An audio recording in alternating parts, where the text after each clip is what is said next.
नमस्कार, स्वागत है आप सभी का अपने यूट्यूब चैनल पे। आज इस वीडियो के अंदर हम चर्चा करने वाले हैं अधीनस्थ बोर्ड ने जो नॉर्मलाइजेशन को लेकर के एक नया फॉर्मूला जारी किया उसको लेकर के कि उसके अंदर जो क्या कुछ आपको फायदे होने वाले हैं, क्या नुकसान होगा और किस आधार पे ये वर्क करने वाला है। क्योंकि ये लागू होने के बाद में जैसा कि आप थंबनेल देख पा रहे हो उसमें भी मैंने बताया कि भाई 99.99 वाला बच्चा भी फेल हो सकता है, परसेंटाइल वाला बिल्कुल होगा या नहीं होगा, किस आधार पे फेल हो सकता है और इस फॉर्मूले के आधार पे नॉर्मलाइजेशन किस प्रकार से होगी, इस वीडियो के अंदर हम संपूर्ण चर्चा करने वाले हैं।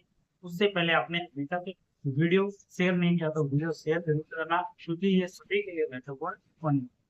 साथ ही साथ इस वीडियो के अंदर हम जानने वाले हैं कि जो परसेंटाइल वाला फॉर्मूला है इसमें नकारात्मक अंकन का फर्क पड़ेगा या नहीं पड़ेगा, कुल अटेंड किए गए प्रश्नों का फर्क पड़ेगा या नहीं पड़ेगा। तो इस वीडियो को पूरा आप जरूर देखना जिससे आपके सभी डाउट है वो क्लियर हो सके। और चैनल अभी तक सब्सक्राइब नहीं किया तो आप चैनल जरूर सब्सक्राइब करें जिससे महत्वपूर्ण अपडेट आपके लिए आ सके। देखिए साथियों, परसेंटाइल फॉर्मूला अब लागू किया है कि परसेंटाइल फॉर्मूला बोर्ड ने लागू किया है। इसके फायदे नुकसान तो देखो दोनों ही होते हैं, क्योंकि एक तो नॉर्मल जो प्रक्रिया होती है और उसके अंदर कुछ ऐड किया जाता है तो उसका निश्चित तौर पे क्या होता है, नुकसान तो होता ही। किसी का नुकसान कम होता है तो किसी का ज्यादा होता है, बाकी नुकसान तो निश्चित तौर पे होता है। ये तो आप मान के चले, ये बिल्कुल भी ना रखें मन में, क्योंकि कल से मैं देख रहा हूँ सभी लोग खुश हो रहे हैं कि ये हो गया ये हो गया अब तो बस हो ही जाएगा सब कुछ सही।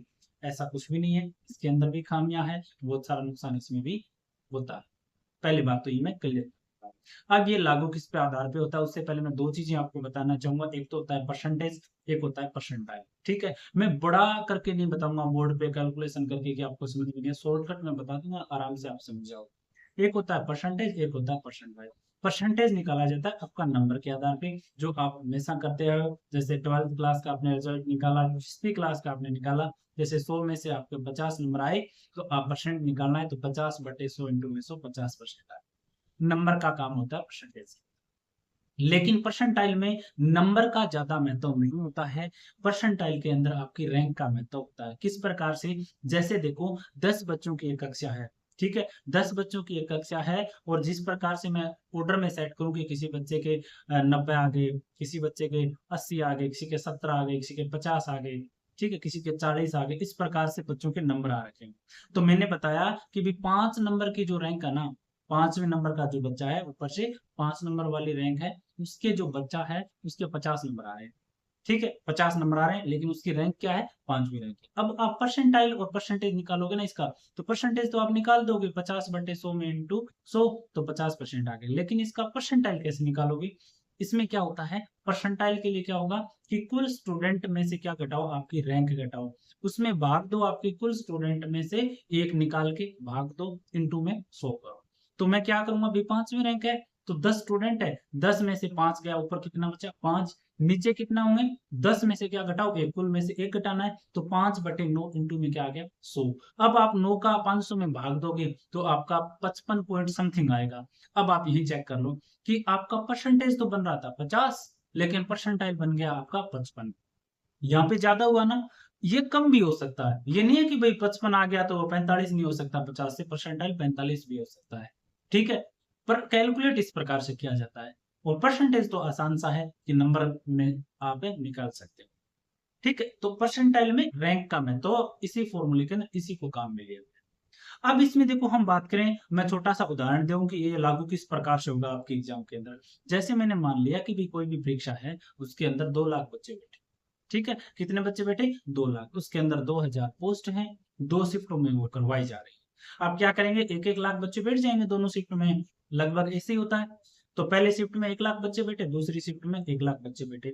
अब क्या हुआ कि पहली शिफ्ट का जो टॉपर है ना 80 नंबर वाला है, 100 में 80 नंबर जो आए वो टॉपर बैठ रहा है।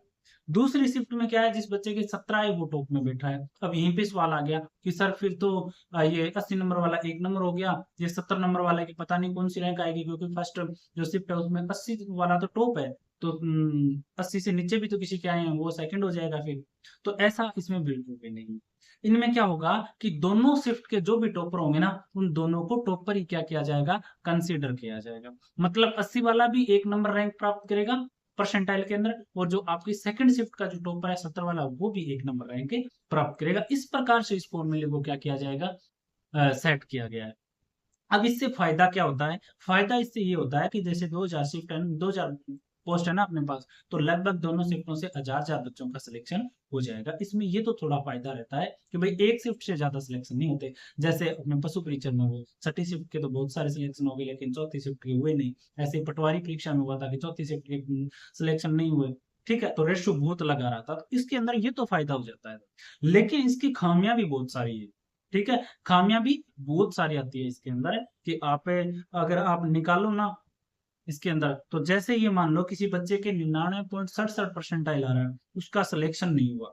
क्यों नहीं हुआ वो सिलेक्शन? निश्चित तौर पे नहीं होता। वो तब होता है जैसे पोस्ट कम है। जैसे मान लिया किसी भर्ती के अंदर 10 ही पोस्ट, फॉर्म आ रखे हैं 1 लाख। अब 1 लाख बच्चे पेपर दे रहे हैं, 10 आपके पास पोस्ट है, तो क्या करेंगे? वो रैंक निकालेंगे। अब रैंक, ये मान लो कि 10 ही पोस्ट है, तो 10 बच्चों का सिलेक्शन होगा ऊपर वालों का। अब 11वें नंबर रैंक वाला बच्चा है ना, उसके परसेंटाइल स्कोर तो निश्चित तौर पर 99.67 आ रहा है, लेकिन उसकी रैंक कौन सी है? 11वीं है। इस वजह से वो क्या हो जाएगा? बाहर हो जाएगा। इस प्रकार से फेल होता है परसेंटाइल के अंदर। आपने बहुत सारे एग्जाम में देखा होगा कि किसी बच्चे के परसेंटाइल 99.67 है, 99.80 है, लेकिन फिर भी वो क्या हो रहा है? फेल हो रहा है। क्यों हो रहा है? इस आधार पे हो रहा है क्योंकि उसकी रैंक है वो जितने पोस्ट उसमें है उसके बराबर की है नहीं। इस वजह से वो क्या हो जा रहा है? फेल हो जा रहा है। तो इसमें भी आपको देखने को आगे मिलेगा इस प्रकार से चीजें।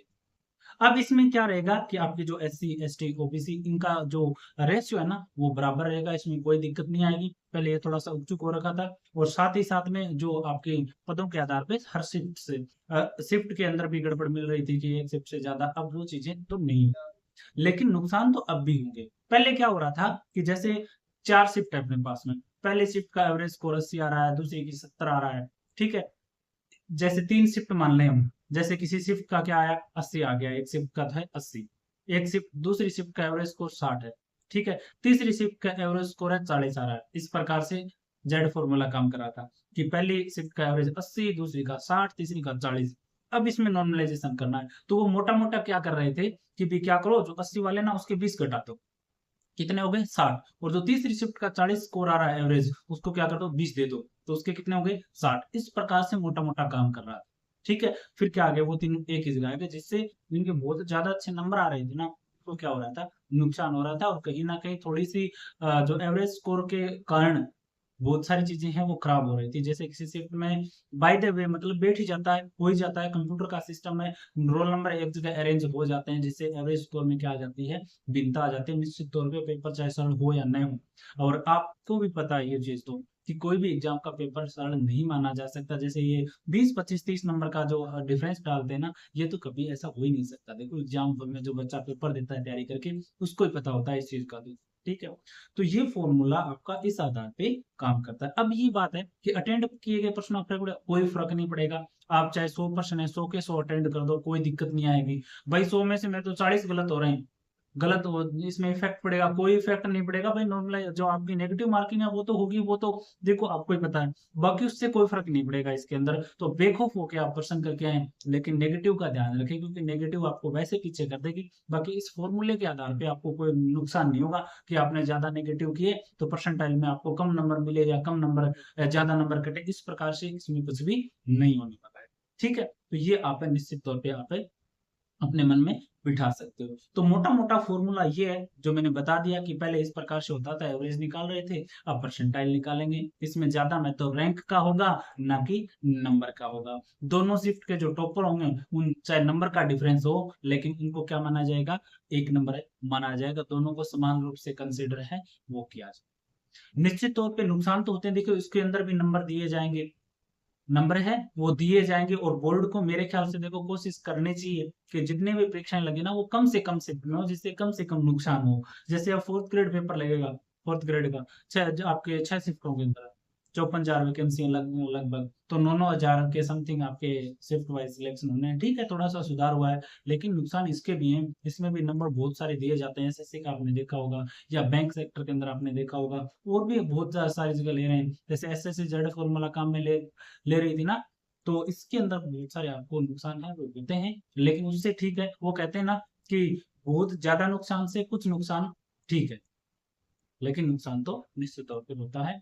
बाकी कोई भी आपको डाउट है तो आप कमेंट करके पूछ सकते हो, निश्चित तौर पे हम आपको बताने वाले हैं। और थोड़ा-सा मैंने शॉर्ट करके ये फ़ॉर्मूला बताया है। आपको अच्छा लगा हो वीडियो तो आप सभी के पास में शेयर करना, जिससे सभी समझ सकें।